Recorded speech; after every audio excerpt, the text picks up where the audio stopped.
Hello friends, पवन sir English classes में आपका हार्दिक स्वागत करता हूं। तो आज का हमारा टॉपिक होगा बेटा प्रीपोजिशन। प्रीपोजिशन को हम हिंदी में कहते हैं बेटा संबंध सूचक अव्यय। अब देख लेते हैं संबंध सूचक अव्यय होता क्या है। जो शब्द नाउन या प्रोनाउन से पहले आकर आपस में संबंध बताते हैं उन्हें प्रीपोजिशन कहते हैं। बेटा फिर सुनेंगे, एक ऐसा शब्द हो जो किसी नाउन के पहले आए और दूसरे नाउन से संबंध स्थापित कर दे, उसी को हम प्रीपोजिशन कहते हैं। ये तो हमारी प्रीपोजिशन की बेटा डेफिनेशन रही। अब हम बात कर लेते हैं प्रीपोजिशन क्या क्या होती है। तो हमारा फर्स्ट टॉपिक है बेटा ऑन है, एट है, अपॉन है, एबव है और ओवर है। इन सभी की हिंदी है बेटा पर। तो हम सबसे पहले देखेंगे ऑन का प्रयोग। तो देखते हैं ऑन का प्रयोग हम कहाँ कहाँ करते हैं। जब कोई वस्तु किसी अन्य वस्तु के बिल्कुल ऊपर हो और उस वस्तु को स्पर्श करती हो तो पर शब्द की अंग्रेजी ऑन का प्रयोग करते हैं। कहने का मतलब बेटा जब कोई वस्तु किसी के ऊपर रखी हुई हो और उसको छू रही हो तो हम वहां पर शब्द की अंग्रेजी का बेटा ऑन। आगे देखते हैं दिन बताने के लिए भी हम ऑन का प्रयोग करते हैं। किसके लिए बेटा दिन। दिन बताने के लिए ऑन आता है हमारा। और अगला टॉपिक है बेटा इसी का साइकिल से यात्रा करने के लिए भी हम ऑन का प्रयोग करते हैं। तो आपकी ऑन का प्रयोग मैंने 3 तरीके से बताया। नंबर 1 था बेटा आपका कि जब कोई वस्तु किसी के ऊपर रखी हुई हो तो ऑन लगाएंगे, दिन बताने के लिए ऑन लगाएंगे और साइकिल से यात्रा करने के लिए भी ऑन का प्रयोग करेंगे। तो एग्जाम्पल से समझते हैं। The book is on the table. देखेंगे बेटा द बुक मन किताब, इज मन है, ऑन द टेबल मन मेज पर। किताब मेज पर है, देखो मेज को टच कर रही है, छू रही है। तो किताब मेज पर है बेटा, छू रही है मेज को, तो हमने क्या लगा दिया ऑन। अब देखते हैं आई सेल कम ऑन मंडे। आई माने में, सेल कम माने आऊँगा, ऑन मंडे माने सोमवार को, मैं सोमवार को आऊँगा। तो देखो इसमें क्या बताया बेटा दिन, तो मंडे दिन था तो क्या लगा दिया ऑन। आगे देखो अगला example he goes to school on bicycle. He मानो है, गोज माने जाता है, to school school, on bicycle bicycle से अर्थात साइकिल पे, वह साइकिल से स्कूल जाता है। देखो इसमें साइकिल से यात्रा की गई। आपकी ये ऑन का प्रयोग समझ में आया हुआ। अब अगला देख लेते हैं एट का प्रयोग। एट का प्रयोग हम कहाँ करते हैं देखें। जब कोई वस्तु किसी अन्य वस्तु के ऊपर न होकर इधर उधर हो तो पर शब्द की अंग्रेजी बेटा एट का प्रयोग करते हैं। कहने का मतलब है जब कोई वस्तु किसी वस्तु के ऊपर न होकर इधर उधर हो साइड पर बेटा, तो हम वहां क्या लगाते हैं एट का प्रयोग करते हैं। देखो a boy is sitting at the bell. A boy एक लड़का इज सिटिंग वन बैठा हुआ एट द बेल वन कुएं पर। तो कुएं का आकार जो होता है बेटा गोलाकार होता है, नीचे गहरा होता है। तो कुएं पर बैठ जाएगा वो, ऊपर नहीं बैठेगा, वो इधर उधर बैठेगा साइड पर किनारे। तो मेरा कहने का मतलब है जब कोई वस्तु किसी वस्तु के ऊपर न होकर इधर उधर साइड पर हो तो हम पर शब्द के लिए एट लगाते हैं। तो कुएं पर बैठा है एक लड़का, तो इधर उधर बैठा है तो हमने क्या लगा दिया बेटा एट। आगे देखते हैं the train is coming at the station. The train माने रेलगाड़ी, इज कमिंग आ रही है एट द स्टेशन स्टेशन पर। रेलगाड़ी कभी स्टेशन पर आती है, नहीं आती। कहाँ आती है, पटरी पर। हम बात करते हैं स्टेशन पर आ रही है तो अलग है ना स्टेशन से। तो हमने क्या लगा दिया बेटा एट।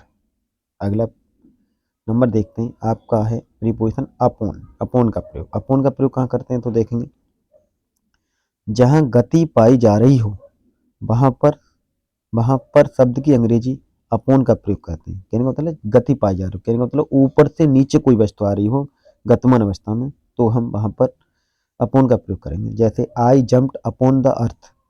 आई माने में, जम्प्ड माने कूदा, अपॉन माने पर, द अर्थ माने पृथ्वी पर, मैं जमीन पर कूदा। तो बेटा जमीन पर कूदेंगे तो कहते हैं गतिमान में आएंगे। आगे तो क्या लगा बेटा अपॉन। आगे the mango fail upon his head. The mango माने आप, फेल माने गिरा, अपॉन हिज हेड उसके सिर पर। आम उसके सिर पर गिरा। बेटा आम जब ऊपर से आया होगा तो क्या किसी में रखकर आया, गतिमान अवस्था में आया तो कहाँ गिर गया बेटा उसके सिर पर। तो गतिमान के लिए हमने क्या लगा दिया अपॉन। सो आगे देखते हैं अगला नंबर है बेटा प्रीपोजिशन का बेटा एबव। एबव का प्रयोग, एबव का प्रयोग कहाँ करते हैं तो देख लेते हैं इसको भी।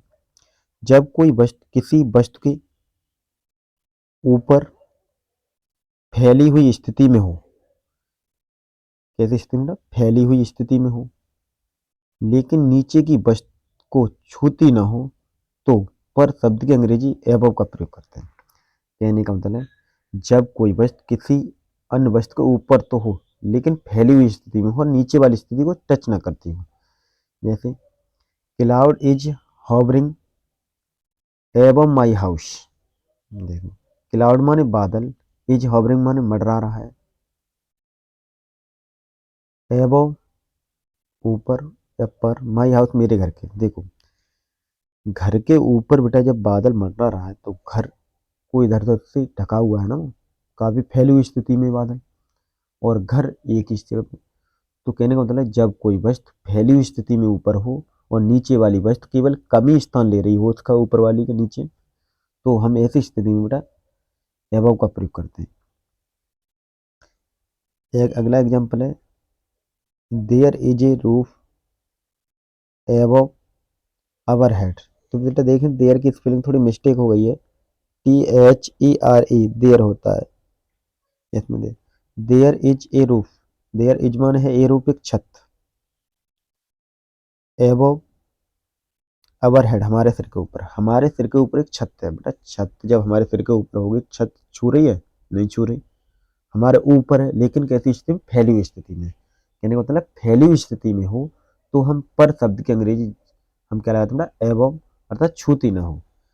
अगला देख लेते हैं, अगला नंबर है बेटा आपका ओवर का प्रयोग। ओवर का प्रयोग कब करते हैं तो देखेंगे, जब कोई वस्तु किसी वस्तु के ऊपर लंबवत स्थिति में हो, अर्थात फैली ना हो, और नीचे वाली वस्तु को स्पर्श न करती हो, तो पर शब्द की अंग्रेजी बेटा ओवर लगाते हैं। कहने का मतलब है ऊपर वाली वस्तु लंबवत अवस्था में हो और नीचे वाली वस्तु को छूती ना हो, तो हम वहां पर शब्द की अंग्रेजी क्या लगाएंगे बेटा? ओवर लगाएंगे। तो देख लेते हैं, fan is moving over students. Fan माने पंखा, इज मूविंग माने चल रहा है या घूम रहा है, ओवर स्टूडेंट में छात्रों के ऊपर। जब छात्रों के ऊपर घूमेगा बेटा तो कैसी स्थिति में? वो लंबवत स्थिति में। क्या छात्रों को सभी को ढका हुआ है? नहीं ढका हुआ, लंबवत स्थिति में है। अभी बादल वाला एग्जांपल आया था, बादल घर को क्या किए हुए तक घेरे हुए था चारों तरफ, यानी घेरे हुए था ऊपर, अर्थात घर घर बीच में ही रह गया, बादल इधर उधर निकल गया। तो कहने का मतलब है, आगे है इसमें अगला example, the aeroplane is flying over the city. The aeroplane हवाई जहाज, इज फ्लाइंग वन उड़ रहा है, ओवर द सिटी शहर के ऊपर। हवाई जहाज शहर के ऊपर उड़ रहा है। देख बेटा, क्या हवाई जहाज ने शहर को ढक लिया? नहीं ढक पाया, तो हम ऐसी स्थिति में क्या लगेगा बेटा? ओवर। सो फ्रेंड्स, आपको वीडियो पसंद आई हो तो इसे ज़्यादा से ज़्यादा सब्सक्राइब और लाइक करें, ताकि आगे आने वाली इसी की वीडियो आपको समय पर मिल जाए। Thank for watching.